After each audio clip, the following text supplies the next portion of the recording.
Assalomu alaykum, hurmatli tomoshabinlar. Bugungi mavzu juda muhim. 2026 yilda pensiyalar indeksatsiyasi bo'ladimi?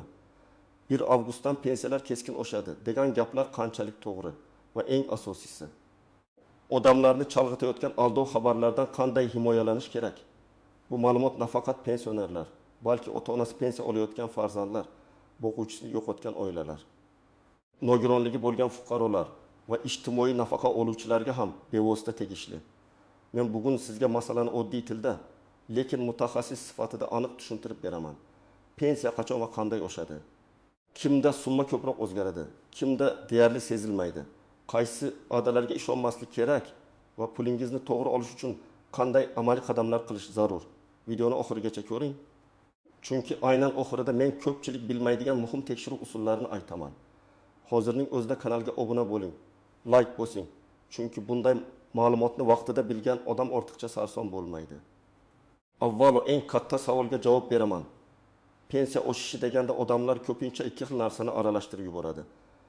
Birinchisi, davlat tomonidan pensiyalar, nafaqalar va ayrim ijtimoiy to'lovlar miqdorini oshirish, ya'ni indeksatsiya qilish. Ikkinchisi esa fuqaroning shaxsiy pensiya hisob-kitobi qayta ko'rib chiqilishi, masalan, ish staji qo'shilishi, ish haqi ma'lumotlari topilishi yoki ilgari hisobga olinmagan davrlar tasdiqlanishi natijasida pensiya ko'payishi. Indeksatsiya umumiy tartibda bo'ladi. Ya'ni tegishli qaror yoki farmon chiqsa, unda qaysi sanadan boshlab, qaysi toifadagi to'lovlar necha foizga yoki qanday miqdorda oshirilishi aniq yoziladi. Bu oshish odatda hamma uchun bir xil foiz shaklida ko'rinadi, lekin yakuniy summa har bir odamda turlicha chiqadi. Chunki kimdir 200 ming so'm pensiya olsa, 10% oshish 200 ming so'm bo'ladi. Kimdir 1 million so'm olsa, o'sha 10% 200 ming so'm bo'ladi. Endi 1 avgustdan degan gapga kelsak, men bu yerda juda aniq aytaman. Har qanday sana bo'yicha faqat rasmiy hujjatga tayanish kerak. Telegramdagi rasm, ovozli xabar, hamma tarqatsin deb yozilgan post noma'lum blogerning aniq manbam bor degan gapi qonuniy asos bo'la olmaydi. Agar 1 avgustdan oshish bo'lsa, bu albatta rasmiy manbalarda e'lon qilinadi. Prezident hujjatlari bazasida hukumat portallarida pensiya jamg'armasi yoki vakolatli organlar xabarlarida ko'rsatiladi. Shuning uchun men sizga falon foiz albatta oshadi deb yolg'on va'da bermayman. Men sizga haqiqiy mexanizmni, tekshirish yo'lini va aldovdan saqlanish choralarini tushuntiraman. Oldin ham pensiyalar va nafaqalar vaqti bilan oshirib borilgan. Buning sababi oddiy. Narxlar o'zgaradi, oziq-ovqat, dori-darmon, kommunal xizmatlar, yo'l haqi, kundalik xarajatlar oshadi. Pensiya esa pensionerning asosiy daromadi bo'lsa, davlat uning xarid qobiliyati butunlay pasayib ketmasligi uchun indeksatsiya qiladi. Lekin muammo shundaki, odamlar har bir oshishni ham real hayotda bir xil sezmaydi.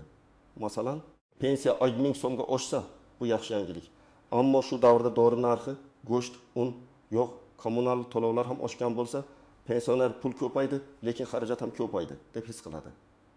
Shuning uchun indeksatsiyani faqat summa oshdi deb emas, balki bu oshish kundalik hayot xarajatlarini qanchalik qoplaydi degan tomondan ham ko'rish kerak. Keyingi yillarda yana bir muhim o'zgarish bor. Odamlar pensiya masalasida ko'proq elektron ma'lumotlarga tayanmoqda. Ish staji, ish haqi, arxiv ma'lumotlari, plastik kartaga tushadigan pul, bank orqali to'lovlar, bularning hammasi tartibga solinyapti. Bu yaxshi tomoni bilan shaffoflikni oshiradi. Lekin salbiy tomoni ham bor. Kimdir hujjatini vaqtida tekshirtirmasa, ish stajda uzilish chiqsa, eski korxona arxivi topilmasa, pensiya kamroq hisoblanishi mumkin. Shuning uchun faqat indeksatsiyani kutib o'tirmasdan, o'z pensiya hisobingiz to'g'ri yuritilganmi, shuni ham tekshirtirish kerak. Endi asosiy qismga o'tamiz. Kimlar xavotir olishi kerak, kimlar esa ortiqcha vahimaga tushmasligi kerak. Birinchi toifa, yoshga doir pensiya olayotgan fuqarolar. Agar siz pensiya yoshiga yetib, mehnat staji asosida pensiya olayotgan bo'lsangiz, umumiy indeksatsiya bo'lsa, sizning pensiyangiz ham oshishi kerak bo'ladi. Lekin oshish miqdori sizning hozir pensiya miqdoringizga bog'liq. Masalan, bir pensioner 1 million ming so'm pensiya oladi. Agar shartli ravishda 10% oshish bo'lsa, uning pensiyasi 120 ming so'mga ko'payib 1 million 320 ming so'm atrofida bo'ladi. Boshqa pensioner 2 million 500 ming so'm olsa, xuddi shu 10% unga 220 ming so'm qo'shimcha beradi. Ikkinchi toifa nogironlik pensiyasi yoki nogironlik nafaqasi oluvchilar. Bu yerda juda ehtiyot bo'lish kerak. Chunki pensiya bilan nafaqa bir xil narsa emas. Pensiya odatda mehnat staji va sug'urta badallari bilan bog'liq bo'ladi. Nafaqa esa ayrim holatlarda davlat tomonidan belgilangan ijtimoiy yordam sifatida to'lanadi. Rasmiy hujjatda pensiyalar oshirilsin deyilsa, hamma nafaqa turlari avtomatik oshadi degani emas. Hujjatda aynan qaysi to'lovlar ko'rsatilgan bo'lsa, o'sha to'lovlarga tegishli bo'ladi.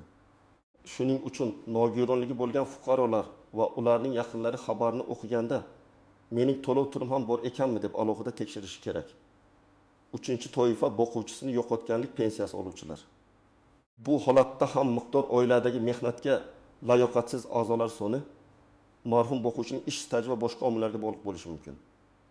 Masalan, bir oilada 2 nafar farzand boquvchisini yo'qotganlik pensiyasi olsa, umumiy indeksatsiya ularga ham ta'sir qilishi mumkin, lekin summa bitta pensionerning yoshga doir pensiyasi bilan aynan bir xil bo'lmaydi. Shuning uchun qo'shnimniki faloncha oshibdi, menikiga ham shuncha qo'shilishi kerak deb xulosa qilish to'g'ri emas. 4-toifa minimal pensiya yoki eng kam to'lov miqdoriga yaqin summa oladiganlar. Bu guruh eng ko'p e'tibor talab qiladi.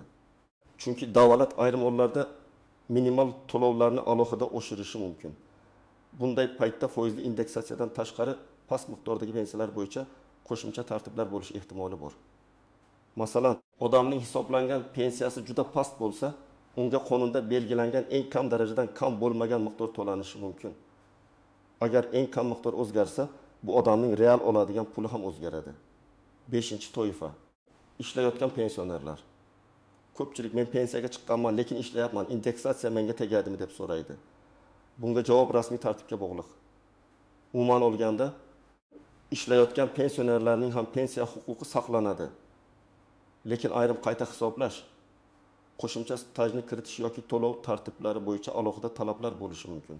Agar siz pensiyada bo'lsangiz va ishlashda davom etsangiz, eng katta foydali qadam shuki, ish beruvchingiz siz uchun ma'lumotlarni to'g'ri topshiryaptimi? Rasmiy ish haqi ko'rsatilganmi? Mehnat shartnomangiz qonuniy yuritilyaptimi? Shuni tekshirib boring. Birinchi misol. Toshkent viloyatida yashovchi pensioner ayol 1.077 ming so'm pensiya oladi. U 1 avgustdan pensiyam 2 barobar bo'lar ekan degan xabarni ko'radi. Agar u bunga ishonib qarz olsa yoki oldindan katta xarajat qilsa, keyin rasmiy o'shish unday bo'lmasa, qiyin ahvolga tushadi. To'g'ri yondashuv qanday? U avvalo rasmiy qarorni kutadi, keyin o'z to'lov turini tekshiradi. Shundan so'ng yangi summa qachondan karta yoki naqd to'lga tushishini aniqlaydi. Ikkinchi misol. Samarqandda yashovchi erkak pensiyaga chiqqan, lekin 1990 yillarda ishlagan korxonasi yopilib ketgan. Uning o'sha davrdagi ish staji to'liq hisobga olinmagan. U faqat indeksatsiyani kutsa, pensiyasi umumiy foizga oshadi. Xolos, lekin arxivdan ish stajini tasdiqlovchi hujjat topilsa, pensiyasi qayta hisoblanib, undan ham ko'proq oshishi mumkin. Demak, ba'zi odamlar uchun eng katta imkoniyat indeksatsiyada emas, balki eski hujjatlarni tiklashda bo'ladi. Uchinchi misol. Farg'onada yashovchi oila boquvchisini yo'qotganlik pensiyasi oladi. Ularga tanishi hamma pensiya 1 avgustdan o'tib foiz oshar ekan, siz ham shuni talab qiling deydi. Lekin rasmiy hujjatda faqat ayrim to'lov turlari ko'rsatilgan bo'lishi mumkin. Agar oila hujjatni o'qimasdan idoraga borib janjal qilsa, vaqtini yo'qotadi. To'g'ri yo'l, avval pensiya turini aniqlash, keyin rasmiy hujjatda aynan shu toifa bor yo'qligini tekshirish, so'ng pensiya jamg'armasidan yozma yoki elektron tushuntirish olish. 4-misol. Qashqadaryoda yashovchi pensioner 900 ming so'm atrofida to'lov oladi. Unga 10% qo'shilsa 90 ming so'm bo'ladi. Lekin agar eng kam pensiya miqdori alohida oshirilsa, uning yakuniy to'lovi bundan boshqacha chiqishi mumkin. Shuning uchun past pensiya oladiganlar oddiy foiz hisobidan tashqari minimal kafolatlar bo'yicha ham ma'lumot olish kerak. Endi eng ko'p adashiladigan joylarga e'tibor bering. Birinchi nozik jihat. Indeksatsiya va qayta hisoblash bir xil emas. Indeksatsiya davlat tomonidan umumiy oshirish. Qayta hisoblash esa sizning shaxsiy hujjatlaringiz, stajingiz, ish haqingiz yoki huquqiy holatingiz o'zgarganda bo'ladi. Masalan, siz pensiyaga chiqqandan keyin yana bir necha yil rasmiy ishlagan bo'lsangiz, ayrim holatlarda bu davrni hisobga olish masalasi paydo bo'lishi mumkin. Lekin bu avtomatik ravishda hamma uchun bir kunda bajariladi degani emas. Ikkinchi nozik jihat. Bank kartasiga pul kech tushishi pensiya oshmadi degani emas. Ba'zan to'lov grafigi, bank texnik jarayonlari bayram yoki dam olish kunlari sababli pul bir necha kun farq bilan tushishi mumkin. Agar rasmiy oshish e'lon qilingan bo'lsa, lekin sizga hali eski summa tushgan bo'lsa, darhol vahima qilmang. Avval to'lov sanasini, keyin qayta hisoblash qaysi oy uchun qo'llanishini tekshiring. Ba'zida qo'shimcha summa keyingi to'lovda kompensatsiya qilib berilishi mumkin, lekin bu ham rasmiy tartibga bog'liq. 3. Nozik jihat, hujjatlaringizni tezlashtirib beramiz degan vositachilardan ehtiyot bo'ling. Pensiya oshishi yoki qayta hisoblanishi uchun kimdandir yashirin pul berish kerak emas. Agar sizdan ma'lumot bazasiga kiritib qo'yamiz, avgustdagi oshishga ulab beramiz, navbatdan tashqari ko'paytirib beramiz deb pul so'rashsa, bu juda katta ehtimol bilan aldov. Pensiya masalasi faqat qonuniy hujjat va vakolatli organ orqali hal qilinadi. 4. Nozik jihat. Telefon orqali kelgan kodni hech kimga aytmang. Hozir firibgarlar pensionerlarga qo'ng'iroq qilib, pensiya indeksatsiyasini rasmiylashtiramiz, telefoningizga kelgan kodni ayting deyishi mumkin. Kod bank ilovasi, davlat xizmati yoki shaxsiy kabinetga kirish uchun bo'lishi mumkin. Uni aytsangiz, kartangizdagi pul yoki shaxsiy ma'lumotlaringiz xavf ostida qoladi. Pensiya oshirish uchun hech qaysi xodim sizdan SMS kod so'ramaydi. 5. Nozik jihat. Hamma yil avgustdan oladi degan gap ham tekshirilishi kerak. Hatto oshish sanasi yil avgust deb belgilansa ham odam pulni o'z to'lov jadvali bo'yicha oladi. Kimdir oyning boshida oladi, kimdir o'rtasida, kimdir oxirida. Muhimi hisob-kitob qaysi sandan boshlab yuritilishi. Agar hujjatda 1 avgustdan deyilsa, keyinroq to'langan pulda ham avgust uchun qayta hisob aks etishi mumkin. Endi aniq nima qilish kerakligini aytaman. 1. qadam. Rasmiy manbani tekshiring. Pensiya oshishi haqida xabar ko'rsangiz, darhol o'sha xabarda hujjat raqami, sanasi va manbasi bormi? Qarang. Prezident qarori chiqdi deyilgan bo'lsa, hujjatning nomi va raqami bo'lishi kerak. Vazirlik ma'lum qildi deyilsa, rasmiy sayt yoki rasmiy kanal havolasi bo'lishi kerak. Havolasiz, manbasiz xabarni asos qilib olmang. 2. qadam, o'z pensiya turini biling. Siz yoshga do'yib pensiya olyapsizmi? Nogironlik pensiyasimi? Ijtimoiy nafaqami? Boquvchisini yo'qotganlik pensiyasimi yoki boshqa to'lovmi? Bu juda muhim. Chunki hujjatda qaysi toifa yozilgan bo'lsa, oshish o'sha toifaga tegishli bo'ladi. Ko'pchilik aynan shu joyda adashadi va men ham pensionerman-ku deb umumiy xulosa qiladi. Lekin qonuniy hisob-kitobda to'lov turi hal qiluvchi ahamiyatga ega. 3. qadam, oxirgi olgan summangizni yozib qo'ying. Masalan, iyul oyida qancha oldingiz, avgustda qancha tushdi, sentyabrda qancha bo'ldi. Bank SMS'lari, bank ilovasi tarixi yoki to'lov varaqasini saqlab boring. Agar farq bo'lsa, sizda aniq dalil bo'ladi. Menga kam tushdi shekilli degan umumiy gapdan ko'ra, iyulda 20 ming so'm tushgan, avgustda 20 ming so'm tushdi, lekin rasmiy oshish bo'yicha ko'proq bo'lishi kerak edi deb murojaat qilish ancha samarali. 4. qadam, hujjatlaringizni tartibga keltiring. Pasport yoki ID karta, pensiya guvohnomasi yoki pensiya tayinlangan tasdiqlovchi ma'lumot, mehnat daftarchasi, arxiv ma'lumotlari, ish haqi to'g'risidagi ma'lumotnomalar.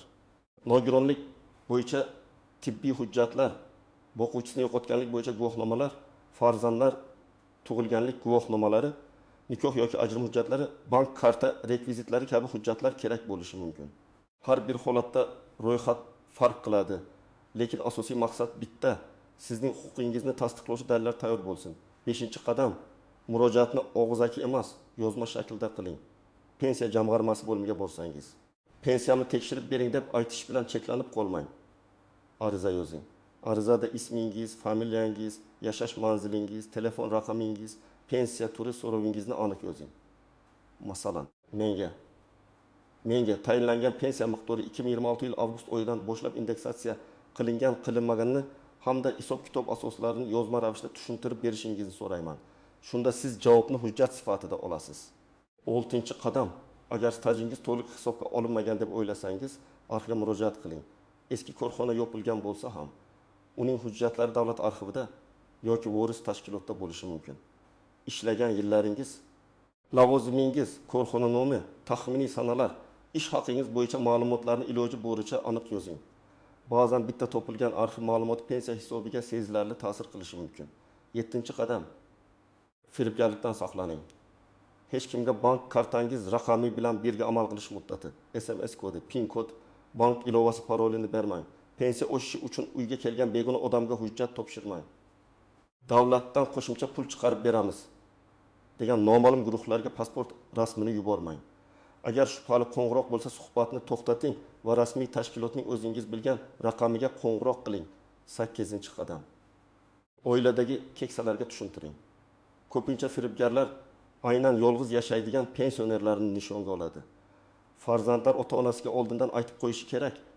Sizga pensiya oshiramiz deb qo'ng'iroq qilishsa, kod aytmang. Hujjat yubormang, avval bizga ayting.